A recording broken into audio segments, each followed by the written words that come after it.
하나님의 말씀을 보겠습니다.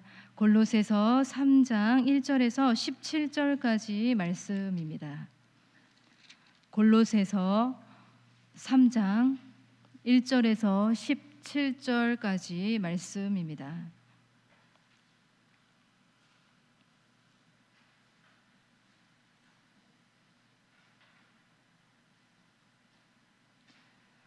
하나님 말씀 함께 합독하시도록 하겠습니다. 시작.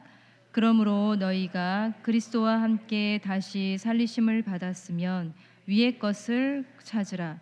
거기는 그리스도께서 하나님 우편에 앉아 계시느니라. 위의 것을 생각하고 땅의 것을 생각하지 말라. 이는 너희가 죽었고 너희 생명이 그리스도와 함께 하나님 안에 감추어졌음이라.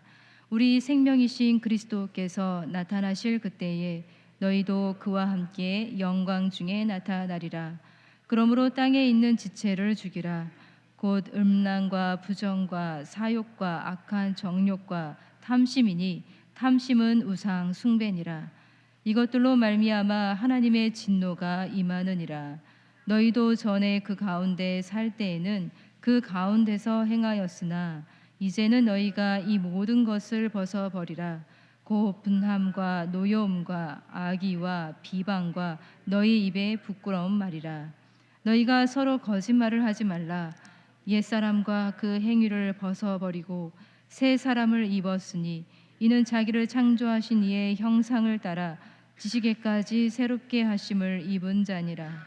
거기에는 헬라인이나 유대인이나 할례자나 부할레파나 야만인이나 수구다인이나 종이나 자유인이 차별이 있을 수 없나니 오직 그리스도는 만유시요 만유 안에 계시니라.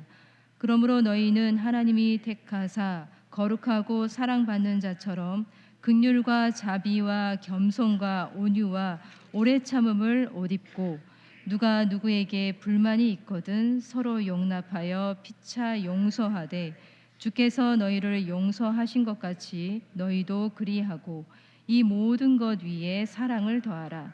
이는 온전하게 매는 띠니라. 그리스도의 평강이 너희 마음을 주장하게 하라. 너희는 평강을 위하여 한 몸으로 부르심을 받았나니 너희는 또한 감사하는 자가 되라. 그리스도의 말씀이 너희 속에 풍성히 거하여 모든 지혜로 피차 가르치며 권면하고 시와 찬송과 신령한 노래를 부르며 감사하는 마음으로 하나님을 찬양하고 또 무엇을 하든지 말에나 일에나 다 주 예수의 이름으로 하고 그를 힘입어 하나님 아버지께 감사하라. 아멘. 할렐루야. 네. 여러분 우리는 죽은 사람들입니다. 그리스도와 함께 죽었고 동시에 세상에 대하여 우리는 죽은 자들입니다. 세상에 대하여 죽었다는 것은 잠시 세상에 대해 눈을 감아 주었다는 것이 아닙니다. 이 세상에 속한 모든 것들에 대하여, 그러니까 세상의 가치관, 이 세상의 세계관, 경제관, 인생관, 이 모든 것들에 대하여 죽었다. 바로 그것이 이 세상에 대하여 죽었다는 것입니다. 오늘 말씀은 분명히 말하고 있습니다. 3절의 말씀에 이렇게 되어 있어요. 이는 너희가 죽었고 죽었다고 말하고 있습니다. 1900년대 이 초에 한국 교회를 부흥시켰던 위대한 부흥사였던 김익두 목사님에 관한 굉장히 유명한 일화가 있습니다. 그는 원래 깡패였습니다. 굉장한 깡패였습니다. 그가 얼마나 행패를 부리고 다녔던지 사람들이 장에 갈 때, 밖에 나갈 때 제발 김익두와 마주치는 일이 없도록 해달라고 빌 정도였다고 합니다. 그러던 그가 안학교의 이 스왈론 선교사님을 만나게 되었고 그 선교사님을 통해서 예수 그리스도에 대한 이 복음을 접하게 되었습니다. 그리고 그는 완전히 변화되었습니다. 예수님을 영접하게 된 거예요. 그 이후에 이 안악골 동네 사람들은 어떤 부고장을 받았는데 그 부고장 내용에 김익두가 죽었다는 부고장을 받았습니다. 그래서 이제 마을 사람들이 와, 그 깡패 김익두가 죽어서 정말 다행이다 이렇게 생각을 했는데 이게 웬일입니까? 며칠 후에 이 사람들은, 동네 사람들은 버젓이 살아있는 김익두를 만나게 된 거예요. 그래서 사람들이 물어봤다고 합니다. 도대체 어떻게 된 것입니까? 왜 살아있습니까? 그때 김익두 목사님이 당시 이제 전도사였는데 이렇게 대답을 했다고 해요. 과거에 김익두는 죽었습니다. 저는 주님 안에서 새로 태어났습니다.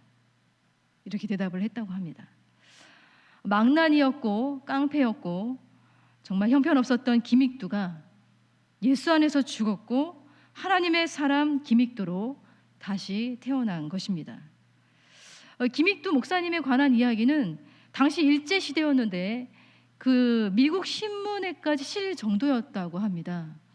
왜냐하면 6.25 때 이 순교를 당한 시기까지 김익두 목사님을 통해서 300만 명이나 되는 사람들이 예수를 믿었다고 해요.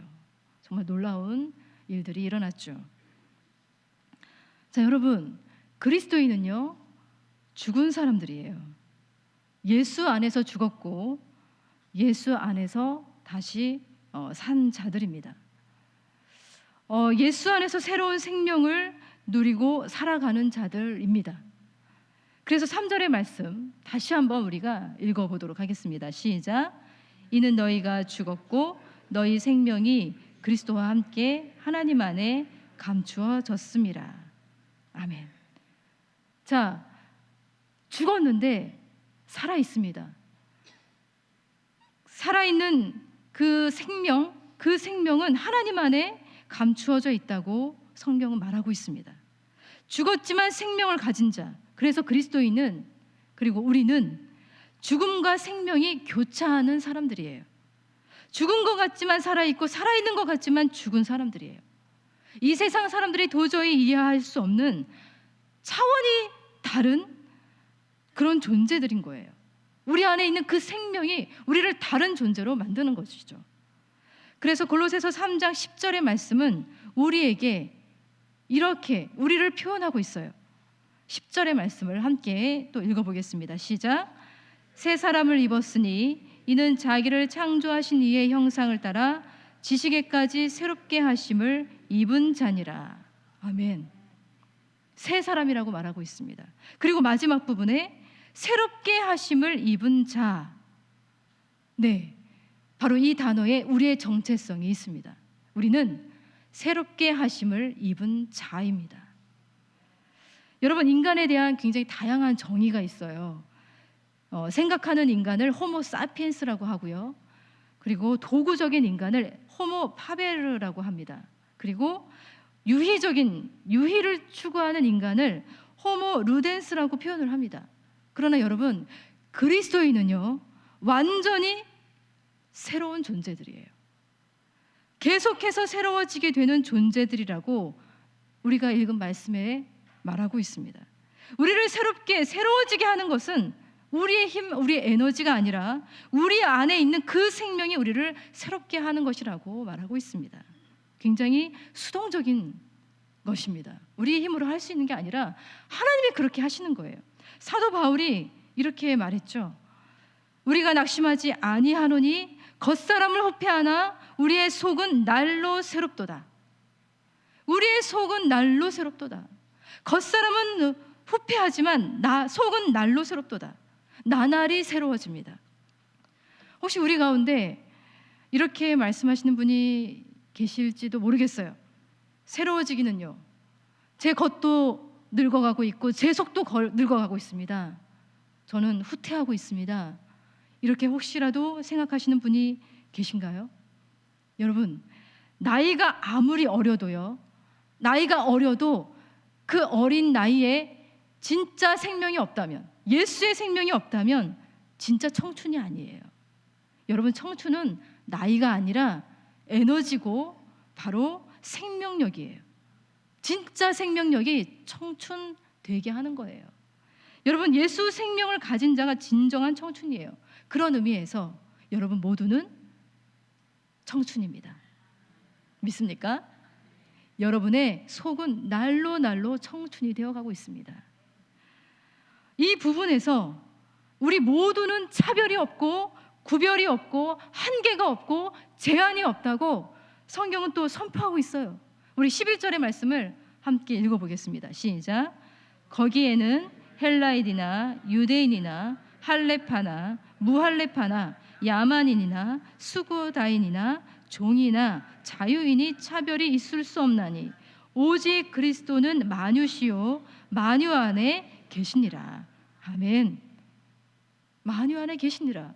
만유 안에 계신 예수 그리스도 안에서 우리는 모두 다 차별 없이 구별 없이 제한 없이 한계 없이 예수의 생명을 누린 자들은 청춘이 되어가는 거예요.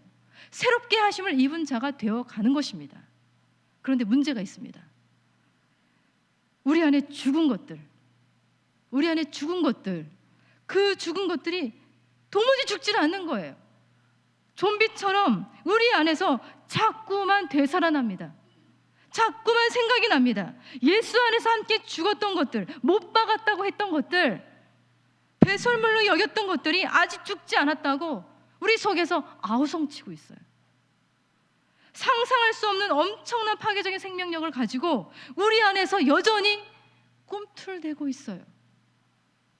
그래서 5절의 말씀이에요. 함께 읽어보겠습니다. 시작. 그러므로 땅에 있는 지체를 죽이라. 곧 음란과 부정과 사욕과 악한 정욕과 탐심이니 탐심은 우상 숭배니라. 네, 새롭게 지으심을 받는 자가 되어 가야 되는데 우리 안에 땅에 속한 그 지체들이 아우성치고 있고 꿈틀대고 있고 그 모습을 드러내고 있고 열매를 맺게 하려고 발악을 하고 있는 거예요.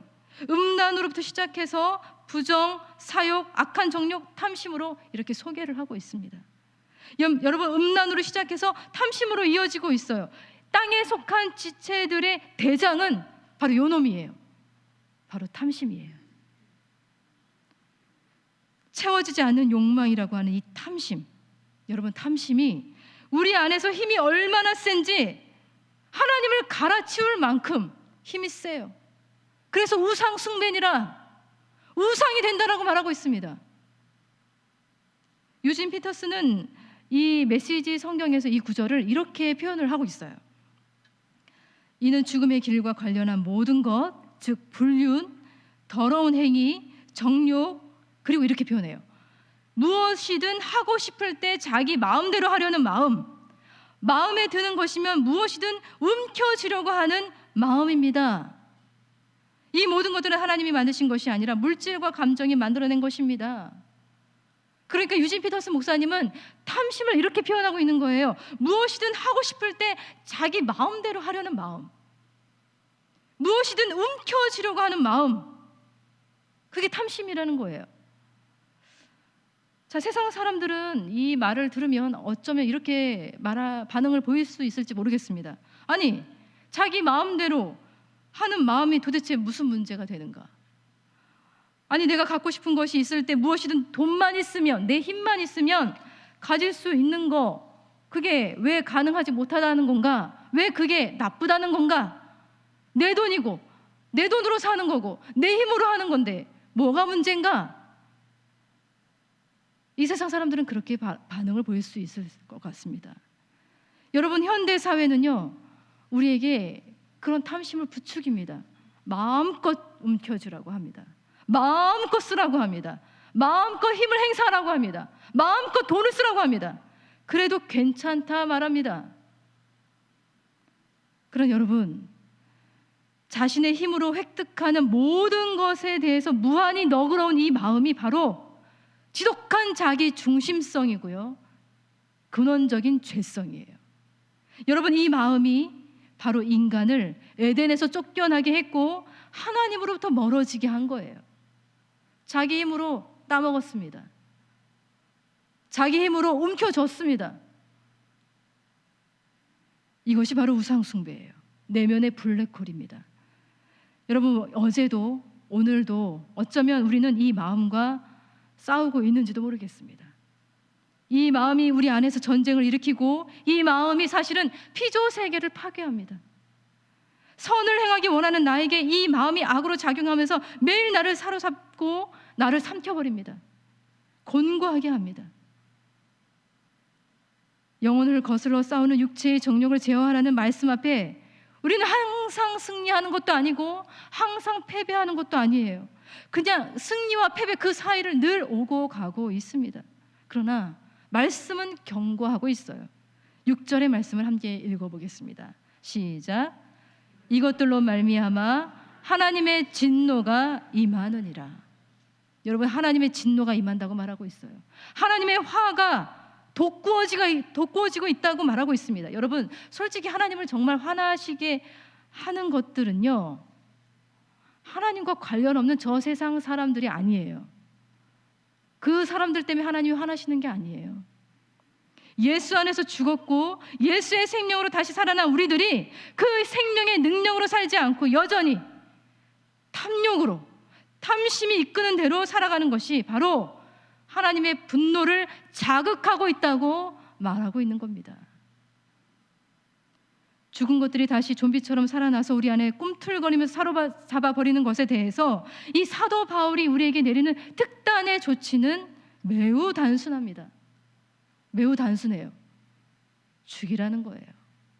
죽이라. 타협이나 협상은 없습니다. 죽이든가 아니면 죽임을 당하든가 둘 중 하나예요. 적극적으로 죽이지 않으면 여러분이 죽임을 당할 수가 있습니다. C.S. 루이스는 이렇게 말했어요. 죽기 전에 죽으라. 죽고 나면 기회가 없다. 이렇게 말했습니다. 우리 안에 뭔가 자라고 있는 그것이 있어요. 뭔가 계속해서 자라고 있습니다. 그것의 싹을 미리 잘라내어서 죽이지 않으면 그 자체가 지옥이 될 수 있습니다. 그것에 점령당하는 거예요. 여러분, 점령당하면 어떻게 될까요? 무엇이 선인지 악인지 모르게 되는 거예요. 구별을 못합니다. 그러니 당장 이 순간에 주님의 손길에 우리의 마음을, 우리의 영혼을 맡겨드리고 주님의 통제를 받도록 온전히 하나님 앞에 나아가야 한다는 거예요. 우리 안에 죽여야 할 그 모든 것들이 다시 싹이 나서 열매를 맺지 못하도록 하나님께 매일 매순간 내어드리라고 권고하고 있는 겁니다. 지금 당장 오늘 이 시간에 말이에요. 여러분, 정제되고 결연한 의지가 꽉 찬 시, 그 시를 좋아했던 시절이 있었는데요. 신동엽 시인의 껍데기는 가라라는 시예요. 제가 참 좋아했던 시였습니다. 껍데기는 가라. 4월도 알맹이만 남고 껍데기는 가라. 껍데기는 가라. 동학령 곰나루의 그 아우성만 살고 껍데기는 가라. 여러분, 죽음의 껍데기, 허울과 이 교만의 이 탐욕의 껍데기는 왜 이렇게도 질기고 벗겨지지 않는지 모르겠습니다. 예수 생명이라는 알맹이가 꽉 찬 존재로 살고 싶은 우리들에게 사도 바울은 계속해서 권면을 하고 있어요. 매일 새로운 옷으로 갈아입으라고 권면을 하고 있습니다. 다른 방법은 없어요. 매일 갈아입는 거예요. 옷을 갈아입는 거예요. 밖에서 입었던 옷을 여러분 집에 오면 어떻게 합니까? 매일 벗고 샤워하고 새로운 옷으로 갈아입으시죠? 그렇죠? 그렇게 매일 벗고 매일 갈아입으라고 권고를 하고 있어요. 그래서 다시 10절의 말씀 다시 한번 또 읽어보도록 하겠습니다. 시작. 새 사람을 입었으니 이는 자기를 창조하신 이의 형상을 따라 지식에까지 새롭게 하심을 입은 자니라. 아멘. 맨 앞에 어떻게 되어 있나요? 새 사람을 입었으니 라고 되어 있습니다. 여러분, 예수의 생명으로 새롭게 하심을 입은 자, 계속해서 새롭게 지어져 가는 존재가 되려면 새 사람의 옷을 입어야 되는 거예요. 그런데 새로운 옷을 입으려면 먼저 해야 될 일이 있죠. 입고 있었던 헌옷을 벗어야 합니다. 여기 헌옷에 달린 장신구들도 함께 버려야 돼요. 그 장신구들이 뭐냐면 8절과 9절의 말씀이에요. 함께 읽어보겠습니다. 시작. 이제는 너희가 이 모든 것을 벗어버리라. 곧 분함과 노여움과 악의와 비방과 너희 입에 부끄러운 말이라. 너희가 서로 거짓말을 하지 말라. 옛사람과 그 행위를 벗어버리고 여러분, 헌옷에 주렁주렁 달려있는 이 장신구들은 이런 것들이에요. 분노, 격분, 악의 회방, 부끄러운 말, 거짓말, 이 모든 것들을 다 떼어내고 벗어버려야 하는 것이에요. 그리고 벗는 것으로 끝나지 않습니다. 그리고 나서 새 사람의 옷을 입어야 돼요. 이때 우리가 입어야 할 새로운 옷은 우리가 지은 옷이 아니에요. 바로 하나님이 우리를 위해 골라주신 옷이에요. 하나님이 하나하나 맞춤 제작해 놓으시고 손수 꼬리표를 달라 놓으신 그런 옷이어야 합니다. 바로 우리를 창조하신 하나님의 형상 예수 그리스도로 옷 입어야 합니다. 이 옷이 바로 우리를 끊임없이 새로워지게 하는 옷이고 참 지식에 이르게 하는 온전한 옷이에요. 이 옷에 달려져 있는 장신구들은 바로 이와 같은 것들이에요. 12절부터 14절까지의 말씀을 함께 읽어보겠습니다. 시작. 그러므로 너희는 하나님이 택하사 거룩하고 사랑받는 자처럼 긍휼과 자비와 겸손과 온유와 오래 참음을 옷 입고 누가 누구에게 불만이 있거든 서로 용납하여 피차 용서하되 주께서 너희를 용서하신 것 같이 너희도 그리하고 이 모든 것 위에 사랑을 더하라. 이는 온전하게 매는 띠니라. 아멘. 네, 긍휼, 자비, 겸손, 온유, 오래 참음, 용납과 용서, 그리고 사랑입니다. 평온한 마음을 유지하고 높은 자리가 아니더라도 만족하고 기분 상한 일이 있어도 재빨리 용서해 주시기 바랍니다. 용서할 때는 주님이 우리를 용서하신 것처럼 신속하고 완전하게 용서해 주시고 이 모든 것 위에 사랑을 더하라고 말하고 있어요. 사랑은 온전하게 매는 띠라고 말하고 있습니다. 여러분, 지금 우리가 입고 있는 옷은 어떤 옷입니까? 여러분, 어떤 옷을 입고 계십니까? 주님이 우리에게 입혀주시고 싶어 하시는 그 옷을 여러분 입고 계십니까? 주님이 주시는 그 장신구들을 여러분 가지고 계십니까? 혹시라도 우리 몸에 어울리지 않는 것들이 있다면 그것을 다 벗겨내고 다시 주님이 주시는 옷을 입으시길 바랍니다. 우리가 입어야 할 옷은 사랑으로만 완성되는 옷이에요. 유진 피스터스는 이 말씀을 이렇게 표현하고 있어요. 사랑이야말로 여러분이 어떤 경우에든 기본적으로 갖춰 입어야 할 옷입니다. 사랑 없이 행하는 일이 절대로 없게 하십시오. 여러분, 우리는 죽은 자들입니다. 예수 안에서 죽은 자들이에요. 동시에 살아있는 자들입니다. 그러나 예수와 함께 죽었던 것들이 계속 우리 안에서 꿈틀댄다면 우리는 그것들을 계속해서 죽여야 합니다. 그리고 하나님 안에 감추어진 그 완전한 생명에 다다르기까지 우리는 헌옷이 아니라 예수님으로 새로운 옷으로 계속해서 갈아입어야 할 것입니다.